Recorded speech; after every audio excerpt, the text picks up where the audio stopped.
the nest of these platonic solids, and we're now going to see how that makes the atomic table. Here's the 7 spins, 7 symmetry axes of the tetrahedron, which index becomes the Hebrew alphabet, we'll see in a minute. And here's the 5-7 symmetry group, which is the origin of this thing called the greater maze in theosophy. It's the nest of all the platonic solids. So if I look at the implications of the fact that the best way a donut can nest is in the symmetry views of the tetrahedron, I get the physics of the origin of the rainbow there, where when the photon donut gets into a traffic jam, it's sorted into the 7 tilt angles of the tetrahedron, which I call the origin of the rainbow, which we call the origin of the rainbow. But see the white light there? So, in effect, the rainbow has 7 colors because the tetrahedron has 7 axes of spin. This is the clairvoyant view now of these tornado vortex nested into the platonic solids, which then we call the atomic table, a nesting of tornadoes. So, and this is the atomic table tetracube octa in the outer symmetry geometry, periodic law according to Crookes. And here's a 3-dimensional version of that, and you see the lemniscate view. Here's 5 tetra in icosa. I'm going quickly here because I want to get to the implosion part of this.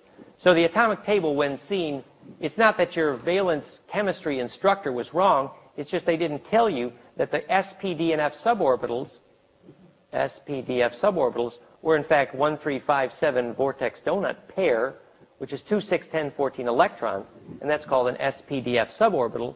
So you've made the atomic table when you nest 3 donuts in a cube, 5, 7 in dodecaecosa. Further here, and this is part of the advanced material for the weekend, the nuclear geometries, the nucleus is also in the symmetry of the platonic solids. So the point here is the amount of gravity in an atom is predicted by the self-similarity of the nucleus to the electrons. The amount of gravity in anything is predicted by the self-similarity, fractality of the inside to the outside. How would that predict the amount of gravity in your compassion? There's a question. So here we're looking at that self-similarity of the dodeca, where the radius of the inner sphere of a dodecahedron to the outer sphere of a dodecahedron predicts the orbital radius of the Earth to Mars orbit. I'll play that again since you kind of missed that. So there's the Earth orbit, and there's the inner sphere in a dodeca. Now here's the outer radius of that same dodeca, which is the radius of the Mars orbit. So in effect, we're seeing the solution to Kepler's dilemma. How were the planetary orbital ratios determined by the platonic solids? Here's the tilt of the cube in the dodeca. Here's the spin of the Earth as dodeca in the zodiac as dodeca. And here we're tilting from look at the inside. There was the 510 view of the icosa, 72 degrees, to the 612 view of the purple icosa, right there.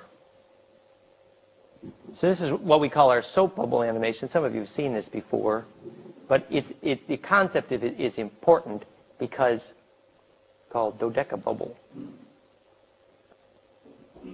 That here, play all frames, this is a model of the 3-dimensional geometry of something called scale invariance.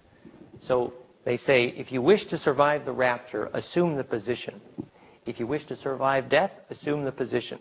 The position is in the symmetry that permits non-destructive compression.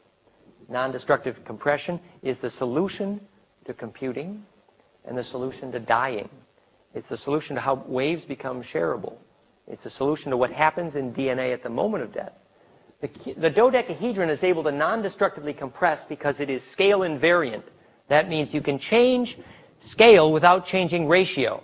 And that is a clue to feng shui, for example. When you choose your place to die with good feng shui, the little hill of the sacred burial ground is fractal or self-similar or scale invariant to the big mountain in the distance. So the ability to propagate your spirit into the stars is limited by how much you inhabit a fractal. Yeah? That's going to get to the advanced material where we see why, in order to be inhabitable, any shape must be self-similar.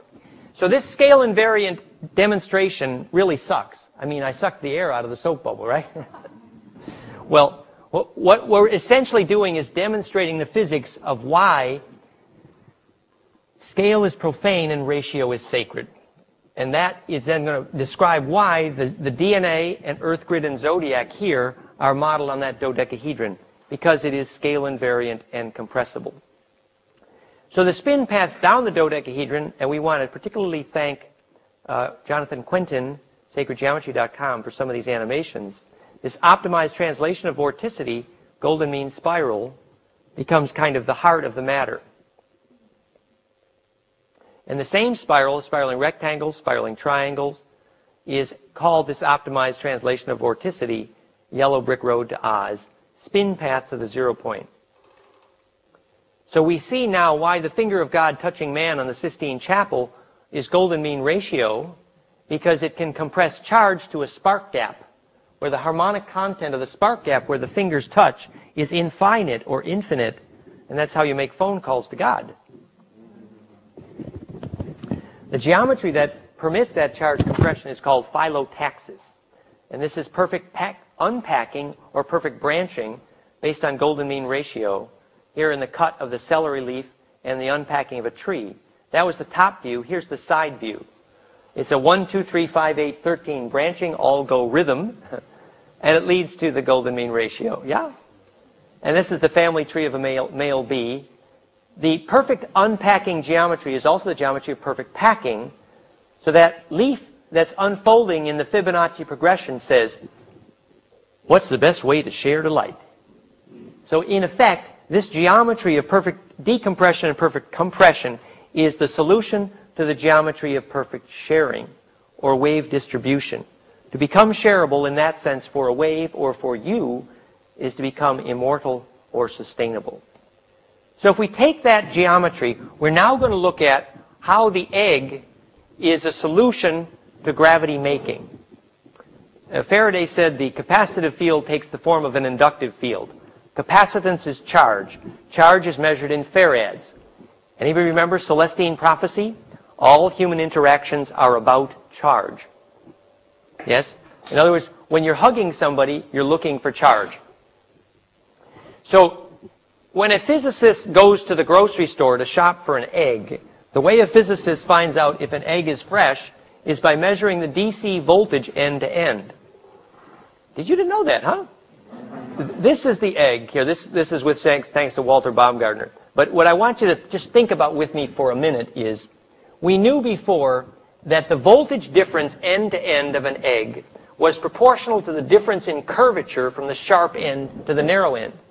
And when you measure the DC voltage in that egg, you measure the freshness. Now, if you get to the grocery store and you want to check your eggs for freshness and you don't happen to have a DC voltmeter with you, what? You don't usually take one. What you can take with you instead is something that you might have handy, your tongue. And there's a difference in warmth versus coolness, and you can feel a little spark of the voltage, yes? Well, so the old information was that, in fact, the egg is fresh in proportional to the DC voltage end to end. That's old news. The new information is, where did the voltage come from? Cliff Pound here has been wanting to make a zero-point energy device all his life, right? Where's Cliff? Right? So the question becomes, where do we get a gizmo that makes voltage from gravity? Well, let's see. Let's study a human or a living egg, right? Now, here is the wind of charge capacitance called gravity going past an egg. Note the difference in curvature from one end to the other is exactly like an airplane wing. So there's a difference in electrical pressure end to end, which was Tesla's name for voltage. When Townsend Brown built the nonlinear dielectrics to make flying saucers with capacitors, he used baked egg whites because they're such a cool capacitor. Ain't it interesting? So when a pine cone changes the flexure of its structure to change the relative tilt from end to end, it's modulating how much voltage it's getting from gravity. Where I'm going with this is,